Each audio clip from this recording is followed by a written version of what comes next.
courage, strength, determination. Jesus.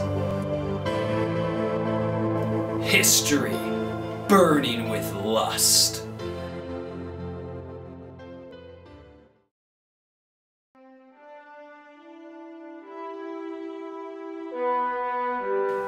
There's more than one way to define wage slavery. Some people choose to define it in terms of the externals, what you get out of wage slavery, and the fact that you depend on those wages that you are earning for your very survival. Whereas there are other people who choose to define it in terms of a state of mind, where people depend on their wages, but really it's more they are locked into their job through the psychological things that they have undergone throughout their life. With the recent increase in manufacturing and the formation of large populated cities came wage labor. There were more and more factories springing up in the north, and with this came a greater demand for workers. The term wage slavery was actually coined by women who worked in these factories, and they felt as if they were slaves to their wages. In exchange for working at these textile factories, some of the owners would actually give the women room and board, which was very, very poor conditions. Most houses were not well heated or well cooled in the summers, and most of them didn't have hot water. Many of these women worked 16 hours a day, 6 or even 7 days a week.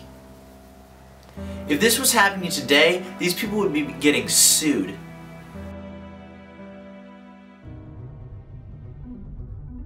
The 1820s through the 1860s were an intense period of reform, particularly for women's rights. There were a few outstanding women who went around the United States lecturing and fighting for their cause. Don't come in here acting like y'all be better than us, cause you ain't. Yeah! You ain't. Yeah. You hear that?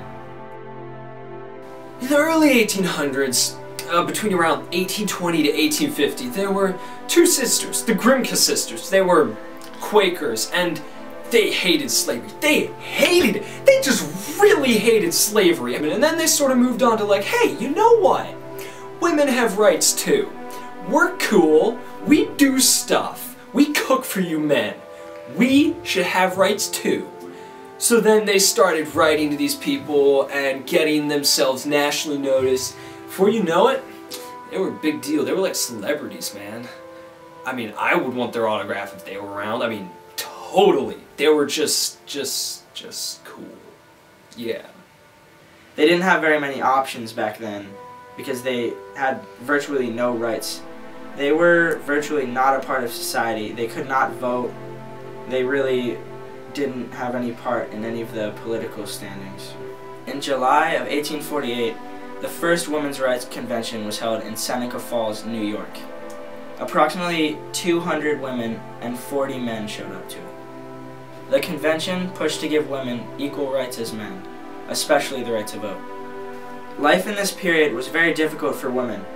They could either stay at home and work for their family to support them, cleaning, cooking, and that sort of thing, or else they would be forced to work in a factory to help maintain their family's income, and they would not be treated very well there. Orestes Brownson said that wage slaves had all of the disadvantages of freedom and reaped none of its benefits. Many people of this time period thought that giving women the right to vote was way too radical of a change, and some people thought it was downright ridiculous. Boo! You pig! Boo! Get out of here! Nobody wants you! Manly pig! Pig! Pig! Pig! All of you, get out of here! Get back in! Get back in there! Get some eggs! Throw some eggs! I'll go. Wait.